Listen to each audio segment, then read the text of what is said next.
The Fellowship of the Ring was composed of Middle-earth's most renowned heroes. Yet, as we unravel the tale, it becomes clear that the most unassuming of them all, Peregrin Took, also known as Pippin, may just have been the greatest hero of them all. While Frodo bore the ring and Sam's unwavering loyalty carried it to Mount Doom, Pippin's deeds ripple across the narrative in ways both deliberate and serendipitous. Through his courage, curiosity, and quick thinking, he altered the course of events time and again, leaving an indelible mark on the fate of Middle-earth. Today, we explore Pippin's pivotal role, both in Tolkien's books and Peter Jackson's movies, and examine how this fool of a Took proved to be a saviour of the Free Peoples, and went on to become one of the tallest and most battle-hardened hobbits of all time. It is essential to recognise that Pippin was the youngest member of the Fellowship of the Ring, and was still considered a child by Hobbit reckoning, at the tender age of 29, 4 years shy of adulthood in Hobbit custom. While others bore the weight of noble bloodlines and warrior destinies, Pippin carried into the journey the playful naivety and impulsiveness of youth. Yet, it is precisely his youthful curiosity, bravery, and quick wit that catalysed some of the most decisive moments of the War of the Ring. The first of these pivotal moments occurred in the dark halls of Moria, where Pippin, overcome by the silence and mystery of the well in the guardroom, cast a small stone into the abyss. In the movie, this act immediately calls forth a cacophony of drums and goblins. In the books, however, the sound echoes into a distant splash, stirring something deep below. While the Fellowship are not confronted by the orcs for another 3 days, Gimli does identify the sound of hammers deep beneath the well, shortly before the Fellowship settle to sleep for the night. What followed was the fateful battle between Gandalf and the Balrog, which led to the wizard's rebirth as Gandalf the White.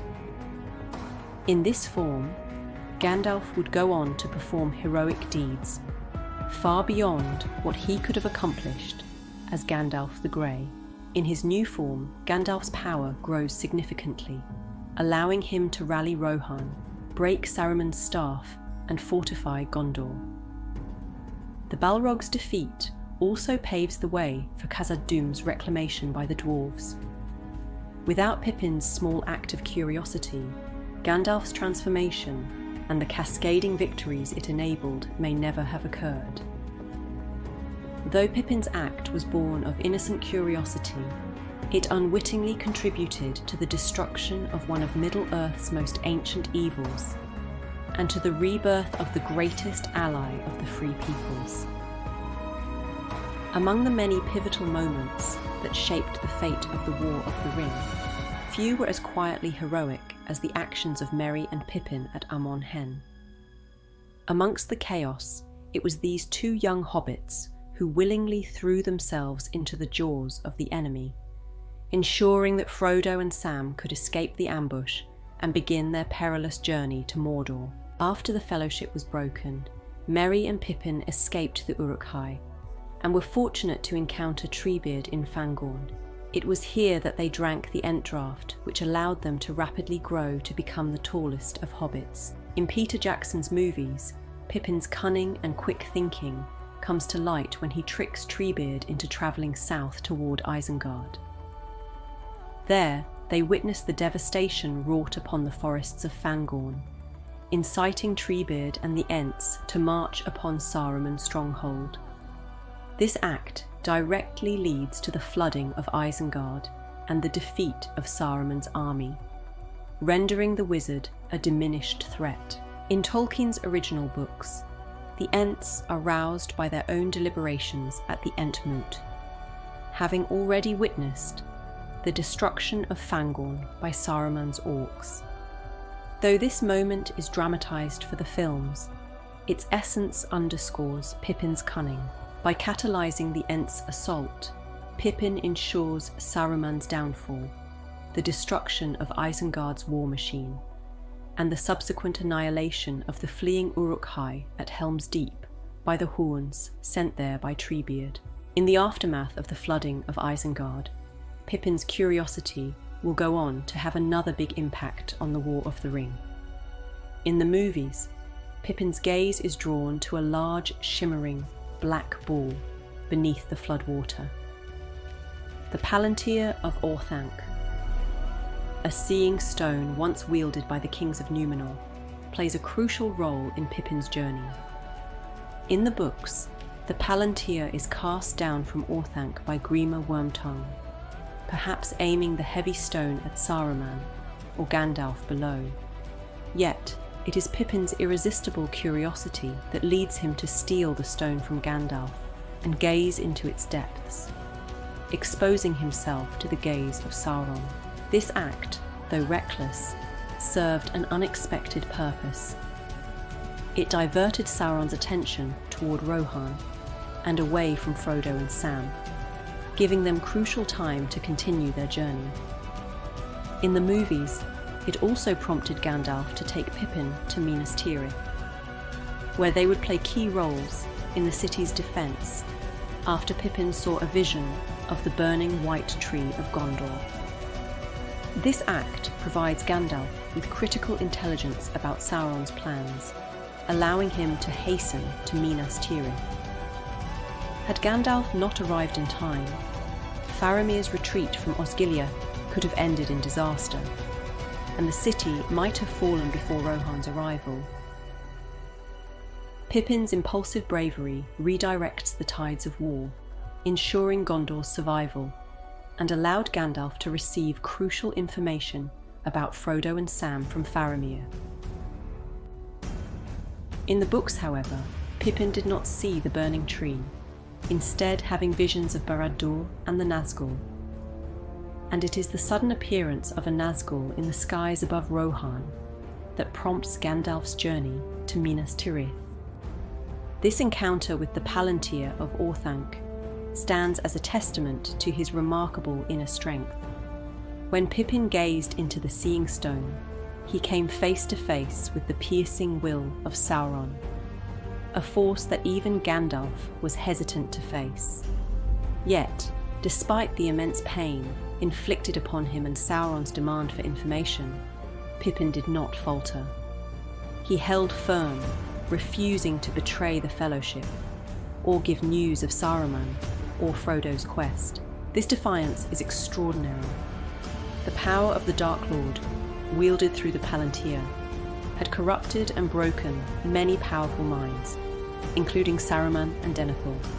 Yet, Pippin, young, untrained, and unassuming, endured it without giving Sauron even the slightest victory.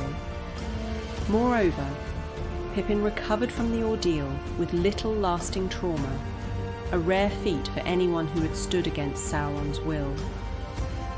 This moment highlights Pippin's hidden fortitude, his ability to rise above his fears and instincts to protect those he loves. Another instance of Pippin's great importance in the films at least occurs when Pippin performs the heroic act of lighting the beacons of Gondor, summoning the Rohirrim to the aid of Minas Tirith. This moment ensured the timely arrival of the Rohirrim during the Battle of the Pelennor Fields. Without this alliance, Gondor might have succumbed to Sauron's overwhelming forces long before Aragorn's arrival with the dead of Dunharrow. But this is a deviation from the books, where the beacons had already been lit before Gandalf and Pippin arrived in Minas Tirith. During the Battle of Minas Tirith itself, Pippin's valour manifests in critical moments. Firstly, he defies his lord and leaves the citadel. This is not allowed by the Citadel Guard, of which Pippin is now a member of. He heads down into the thick of the battle to find Gandalf, where in the movie at least, he saves Gandalf from an orc that nearly strikes the wizard from behind, showcasing his growth from a hapless hobbit to a capable warrior. And his movie portrayal is enhanced further when he rescues Faramir from the pyre of Denethor, jumping into the fire himself and preventing the steward of Gondor from burning his son alive in a fit of madness. While the books assign this task of jumping into the fire to Gandalf, the films place the burden on Pippin's small shoulders, highlighting his bravery and determination. In the aftermath of the Battle of the Pelennor Fields, Pippin's loyalty shines as he tirelessly scours the battlefield for his injured cousin Merry. This act ensures Merry's survival, allowing Aragorn to heal him from the black shadow that suffered from his part in the Witch King's defeat. Pippin's unwavering care for his cousin highlights his compassion and resilience. And what may have been Pippin's most impressive deed occurs at the Black Gate. While Merry is absent from this battle, still recovering from his encounter with the Witch King in the House of Healing, Pippin stands as the lone hobbit in this suicide mission. In the movies, we see Aragorn beneath the heel of a troll chieftain, yet, in Tolkien's books, it is Pippin, not Aragorn, who faces down a troll chieftain in the climactic battle of the Third Age. After this foe of immense size and strength throws down his friend, Beregond, it approached with the intention of biting the throat of the fallen Citadel Guard. Yet Pippin delivers one of the most heroic blows of the war, slaying the troll and saving the life of Beregond in the process. Crushed under the beast's weight, this act nearly costs Pippin his life as the troll falls upon him, leaving him on the brink of death. In a battle filled with kings and champions, Tolkien gives very little detail of the battle, but grants Pippin this moment of glory, where the smallest warrior on the battlefield kills what may have been the largest, and the deeds of Pippin did not stop with the destruction of the ring. Upon returning back to the Shire, to find it full of half-orcs and ruffians, Pippin is the first one to pull out his sword in anger.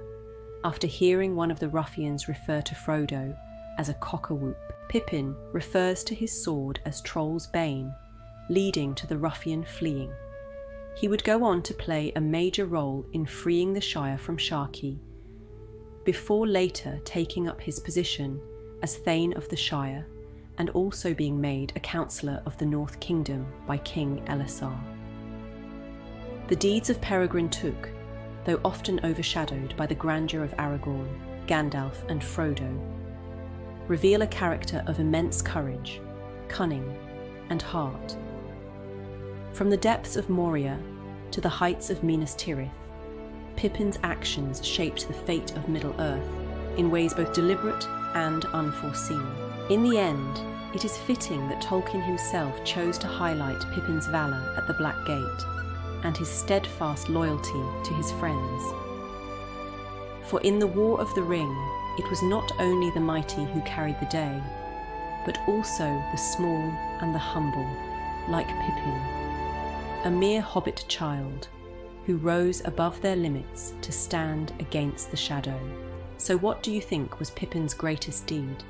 And do you believe that everything Pippin achieved, while being the only child in the Fellowship, made his deeds greater than those around him? Please don't forget to hit that subscribe button, and I'll see you in the next video.